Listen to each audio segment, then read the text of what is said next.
Have you ever sat across from your doctor listening as they said the word cholesterol with that heavy tone and suddenly felt like the ground beneath your feet wasn't so steady anymore? Maybe they told you your numbers were too high. Maybe they mentioned statins. Maybe they gave you that look that says, it's time to change something. And if you're like most people over 50, the first thought that raced through your mind wasn't just about health. It was about life itself. What if I don't make it to see my grandkids grow up? What if this heart of mine isn't strong enough? That's the fear that hides behind those little cholesterol numbers. But here's the twist. Lowering cholesterol isn't just about pills. It isn't just about doctor's visits. It's about food, the very thing we put on our plates every single day. And today, we're going to uncover foods that can help lower cholesterol. Foods that don't just fill your belly, but actually have the power to protect your heart. To give you more years, more energy, more moments that matter. But let me ask you something. What if everything you thought you knew about healthy eating wasn't the full story? What if the secret to lowering cholesterol isn't just about avoiding certain foods, but actually about adding in powerful ones that actively fight back? If you're curious, if you've been told your numbers are creeping up, or if you just want to feel more in control of your health after 50, then stay with me, because this is not just another lecture. It's a conversation. It's a story, and it just might change the way you see your plate forever. When I first began looking deeper into this subject, I realized how many myths we've been sold over the decades. Back in the 1980s, we were told fat was the enemy. Cut the fat, they said, and your cholesterol will drop. But then came the low-fat cookies, the low-fat crackers, and we ate them thinking we were making the right choice, only to find out that those processed foods did us more harm than good. Cholesterol is more complicated than just fat. It's about balance, about the types of fats, about fiber, and yes, about real, whole foods. And when you start approaching it this way, suddenly lowering cholesterol becomes less about restriction and more about opportunity. The first food that always comes to mind when I talk about lowering cholesterol is oats. Yes, the humble oat, that simple bowl of oatmeal your grandmother probably made. It turns out she was right all along. Oats are loaded with soluble fiber, especially a type called beta-glucan. And here's the magic. Soluble fiber acts like a sponge in your digestive tract. It soaks up cholesterol, especially LDL, the so-called bad cholesterol, and helps flush it right out of your body. I remember switching from my old sugary cereal breakfasts to steel-cut oats with a handful of berries. And within a few months, my numbers started shifting. It wasn't dramatic like in the commercials, but it was steady, real progress. And the best part? It didn't feel like a punishment. It felt nourishing. But oats are just the beginning. Let's talk about beans. Beans don't get nearly enough love. Black beans, kidney beans, lentils, they're not only affordable, but they are packed with the same kind of cholesterol-grabbing fiber. I used to think beans were just a side dish, but once I started making them the star of the meal bean soups, lentil salads, chickpea stews, I realized they can be comforting, filling, and yes, powerful for the heart. If you're listening to this and thinking, well, beans give me gas, don't worry. You can start small, ease your way in, and let your body adjust. The benefits are worth it. And then there are nuts. For years, people avoided nuts because they thought they were too fatty. But science tells a different story.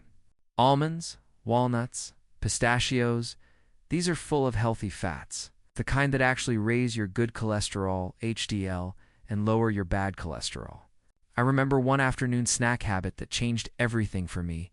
Instead of reaching for chips, I'd grab a small handful of walnuts. Not a giant bowl, just a handful. And it not only satisfied the craving, it made me feel energized rather than sluggish. It's the kind of small swap that doesn't feel like a sacrifice, but adds up over time. Now, let me pause here and ask you, which of these foods do you already eat? Oats? Beans? Nuts? Or maybe none of them are really part of your daily routine yet.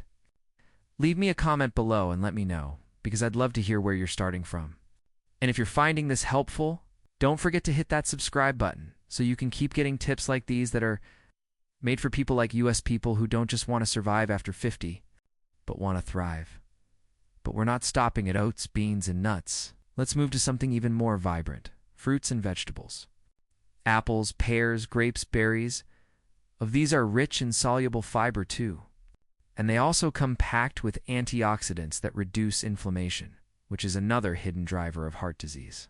I'll never forget one fall when I started eating an apple a day literally. I had been skeptical of that old saying. Okay, an apple a day keeps the doctor away. But within a few months, my digestion improved. My energy felt steadier, and yes, my cholesterol numbers responded. Sometimes the simplest wisdom is the truest. And let's not overlook vegetables like eggplant and okra. These may not be the first foods you think of when you picture cholesterol lowering, but they work. They're low in calories, high in fiber, and they fit beautifully into soups and stews. Okra, with its slightly sticky texture, might take a little getting used to. But it acts in your body almost the same way it acts in the put, binds things together, including cholesterol, and helps carry them out. Think of it as nature's gentle cleanser. Now, I know some of you are probably wondering, what about oils? Aren't oils bad for cholesterol?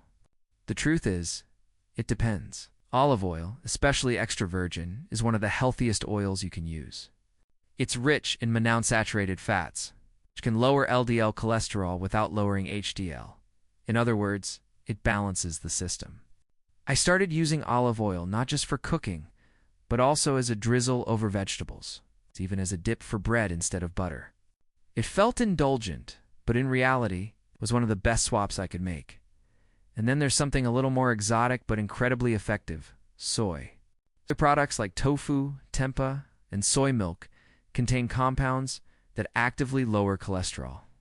I used to think of tofu as bland, boring, but once I learned to marinate it, grill it, season it well, it became a regular part of my meals, and the impact on my health? Noticeable. Soy doesn't just add variety, it adds power. But here's the part where I want to be completely honest with you. Adding these foods is powerful, but it's not a magic bullet.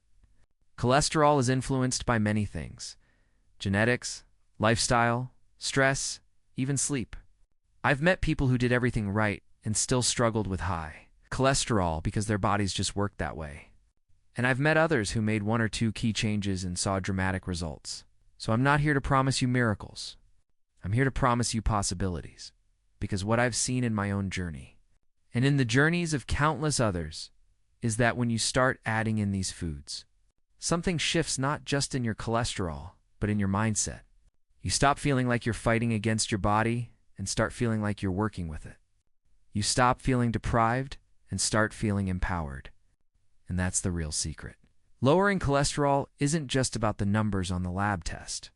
It's about creating a life where you feel lighter, stronger, more capable. It's about knowing you're stacking the odds in your favor every time you sit down to eat. So the next time you're at the grocery store, I want you to picture this: oats in your cart for breakfast, beans ready for a hearty soup, a bag of apples for snacking, a handful of walnuts tucked into your pantry, a bottle of golden olive oil sitting on your counter. These are not just foods.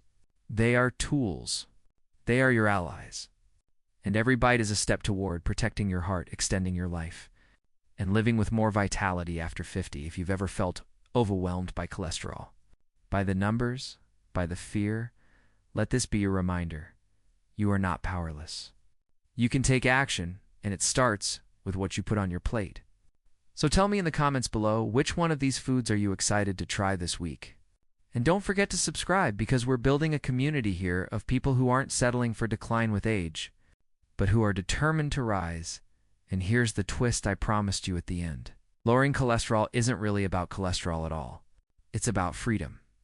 To walk without worrying about your heart pounding in your chest. Freedom to laugh with your grandkids without running out of breath. Freedom to plan for the future instead of fearing it. The foods we've talked about today are not just about lowering cholesterol, they're about giving you back your life. And that, my friend, is the most powerful medicine of all.